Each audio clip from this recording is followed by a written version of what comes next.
My name is Kiara, and I'm from Ohio. My childhood was right out of a psychology textbook.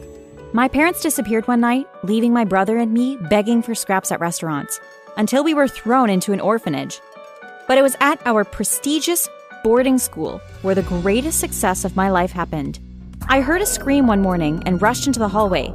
Standing there, absolutely furious and with mascara running down her face, despite it being 7 a.m., was my arch nemesis. You! Her green finger pointed right at me, and I wasn't going to hide my blame.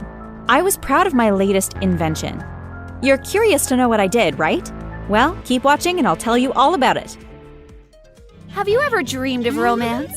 You can experience it for real through Date Alive Spirit Pledge HD. This new mobile game is an innovative action and dating sim game based on the popular light novel series Date Alive and officially licensed by Kadokawa. Let me give you some backstory on the lore. In the world of Eurasia, where the story is set, strange earthquakes, which they call special quakes, appear out of nowhere. Shido, who you play as in the game, is a seemingly normal high school student who one day discovers a mysterious girl at the center of one of these quakes. We find out that this mysterious girl is a spirit from another dimension, and these special quakes are caused by the spirit's arrival into our world. As the story goes on, we realize that Shido is no ordinary boy. He has the ability to seal the spirit's power, which prevents them from being a threat to mankind. However, there's one catch. The only way he can seal the spirit's power is if he makes them fall in love with him and kiss him. Personally, I'm addicted to this game. First off, the girls look gorgeous.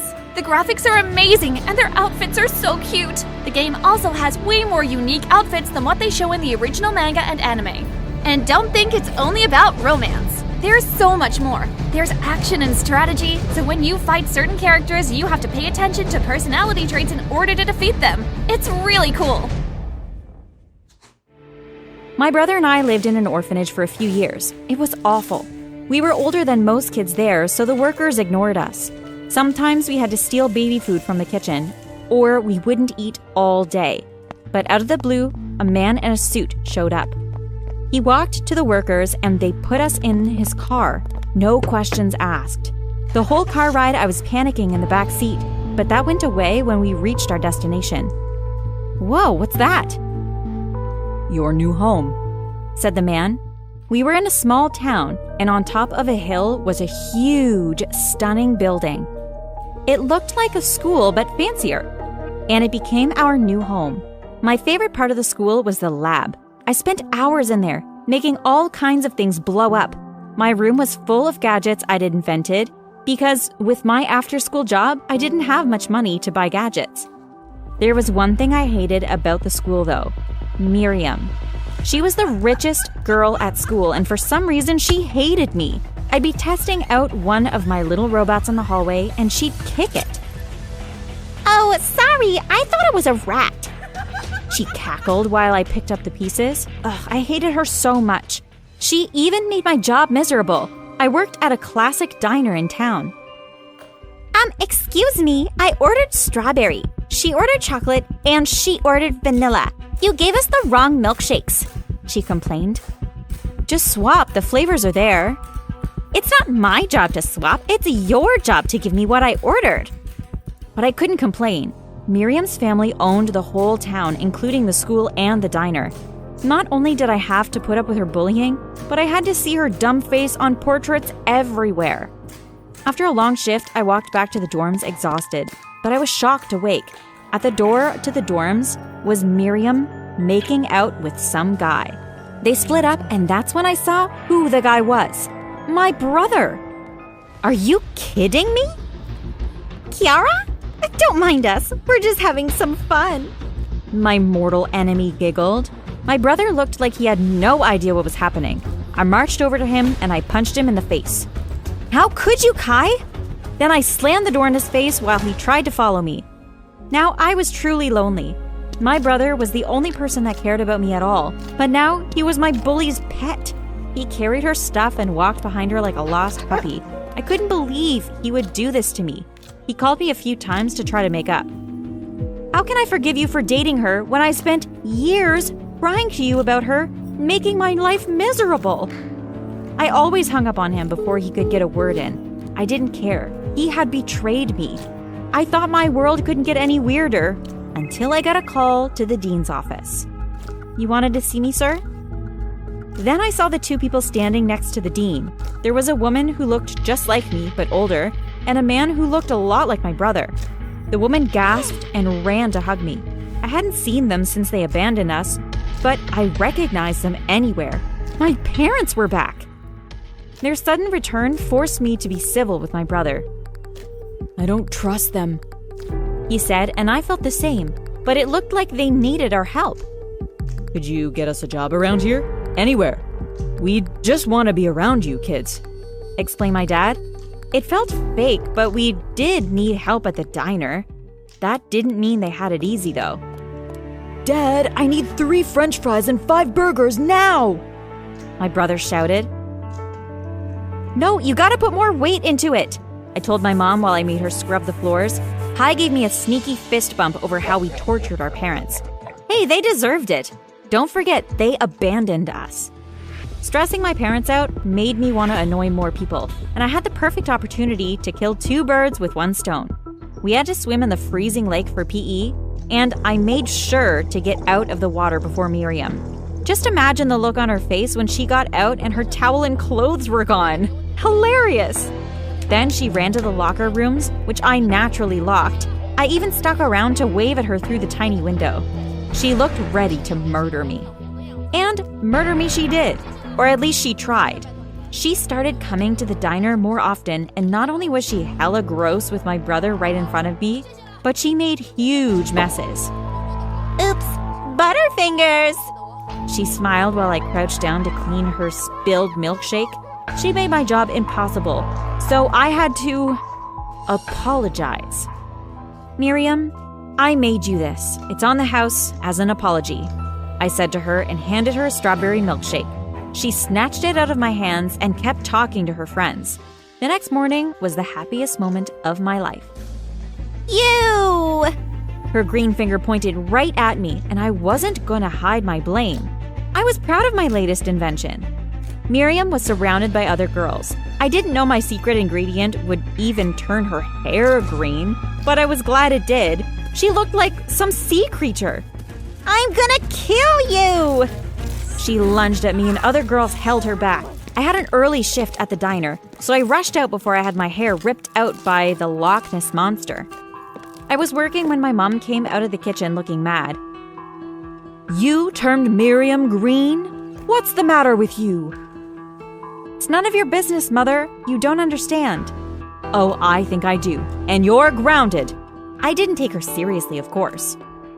"Kiara, this is exactly why we raised you the way we did. We didn't want you turning out like this." My dad chimed in. "Huh? But they didn't raise me." "You didn't raise us," my brother said. "We sort of did." "Kids, we had to leave. We didn't want our money to spoil you." Then they explained. My parents were millionaires. They said they didn't want their kids to grow up like spoiled brats, so they left us to fend for ourselves and only paid for our fancy school. "And now poor Miriam is suffering from our decision." My dad shook his head. "Poor? Her family owns this whole place. They have enough money to fix her." My mom and dad shared a look, then dropped another bomb on me. "They don't own anything. They just manage our properties." That knocked the air out of my lungs. That meant Miriam had no power over me. I should be the one bullying her. "You're the worst," my brother said to our parents. He grabbed my arm and we stormed out together. "Kiara, I broke up with Miriam." "Why? 'Cause she's green? That's shallow." "No, I just dated her to annoy you. You were so into your sciencey stuff, you never spent time with me. We only have each other."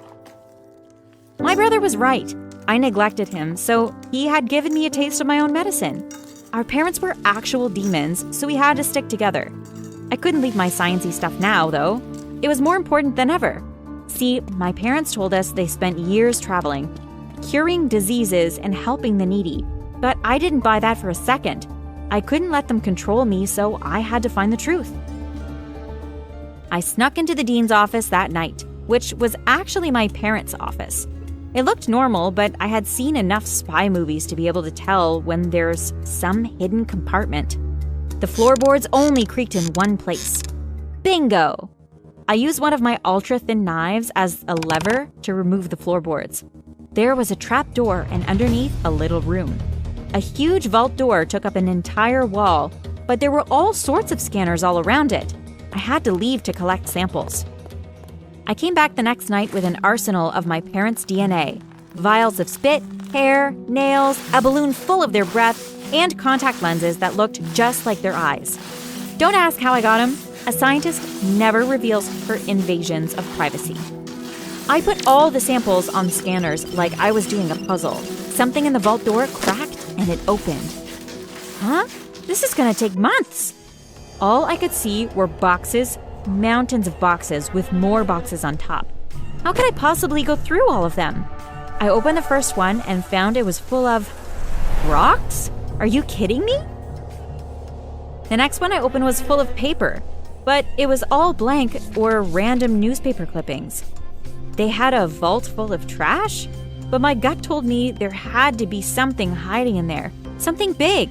I combed through blank pieces of paper and lifted boxes of rocks for hours until I found a box that looked a little different. When I opened it, I found an old laptop. It turned on and I saw a nightmarish amount of files. I couldn't believe what I was seeing. These files were records of all of the charities they had stolen money from. No wonder they were so rich. This was how they made their fortune. Kai and I walked into our parents' house like we owned it because we knew we would. Dad, enlighten me. What do these numbers mean? I showed my parents a laptop and their faces turned pale, then slightly green. My mom snatched the laptop and threw it against the wall, shattering it into a million pieces. I'm not dumb like you. I made copies, I snapped. Well, what are you gonna do with that?